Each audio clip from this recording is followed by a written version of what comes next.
ഒരു കാലത്ത് യുദ്ധം തുടങ്ങാൻ തയ്യാറായി രണ്ട് സൈന്യങ്ങൾ നേർക്കുനേർ നിന്നു.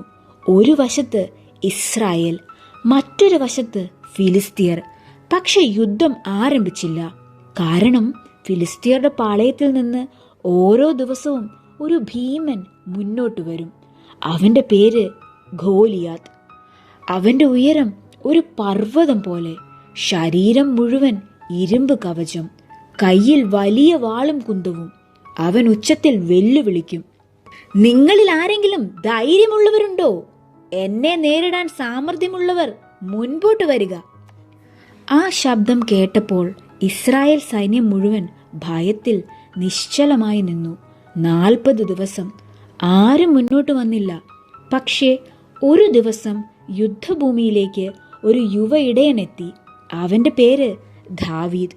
അവൻ യുദ്ധത്തിനല്ല വന്നത്, യുദ്ധഭൂമിയിൽ ഉണ്ടായിരുന്ന തൻ്റെ സഹോദരന്മാർക്ക് ഭക്ഷണം കൊണ്ടുവന്നതാണ്.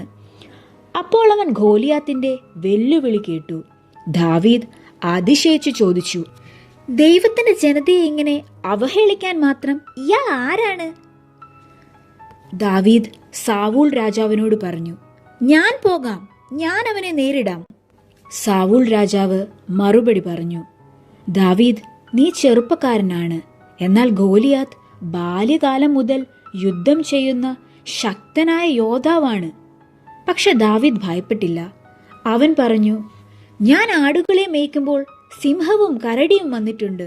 ദൈവം എന്നെ രക്ഷിച്ചു, ഇപ്പോഴും എൻ്റെ ദൈവം എന്നെ രക്ഷിക്കും. സാവൂൾ രാജാവ് ദാവീദിന്റെ ആത്മവിശ്വാസവും ധൈര്യവും കണ്ട് അതിശയപ്പെട്ടു. അദ്ദേഹം തന്റെ കവചം ദാവീദിന് കൊടുത്തു. പക്ഷെ അത് അവന് വളരെ വലുതായിരുന്നു. അതിനാൽ ദാവീദ് അത് മാറ്റി. അവൻ നദിക്കരയിലേക്ക് പോയി. അവിടെ നിന്ന് 5 മിനുസമുള്ള കല്ലുകൾ എടുത്തു. കൂടാതെ തന്റെ കവണയും കയ്യിൽ കരുതി. അങ്ങനെ ദാവീദ് ഗോലിയാത്തിന്റെ മുൻപിലേക്ക് നടന്നു. ഗോലിയാത്ത് അവനെ കണ്ട് ചിരിച്ചു. ഹ, ഇത്ര ചെറിയ കുട്ടിയാണോ എനിക്കെതിരെ അയച്ചേക്കുന്നേ? പക്ഷെ ദാവീദ് ഉറച്ച ശബ്ദത്തിൽ പറഞ്ഞു, നീ വാളും കുന്തവും കൊണ്ടുവരുന്നു, ഞാൻ സൈന്യങ്ങളുടെ ദൈവത്തിന്റെ നാമത്തിൽ വരുന്നു. അവൻ ഒരു കല്ല് കവണയിൽ വെച്ചു, ശക്തിയായി എറിഞ്ഞു. കല്ല് നേരെ ഗോലിയാത്തിന്റെ നെറ്റിയിൽ പതിച്ചു. ഒരു നിമിഷം ആ മഹാഭീമൻ നിലത്തു വീണു. ഗോലിയാത്തിന്റെ വീഴ്ചയോടെ ഇസ്രായേൽ സൈന്യത്തിന്റെ ഭയം നീങ്ങി. അവർ ധൈര്യത്തോടെ യുദ്ധഭൂമിയിലേക്ക് നീങ്ങി. അങ്ങനെ വിജയം കരസ്ഥമാക്കി. ജീവിതത്തിൽ ചിലപ്പോൾ ഗോലിയാത്ത് പോലെ വലിയ പ്രശ്നങ്ങൾ വരാം, പേടിപ്പിക്കുന്ന സാഹചര്യങ്ങൾ ഉണ്ടാകും.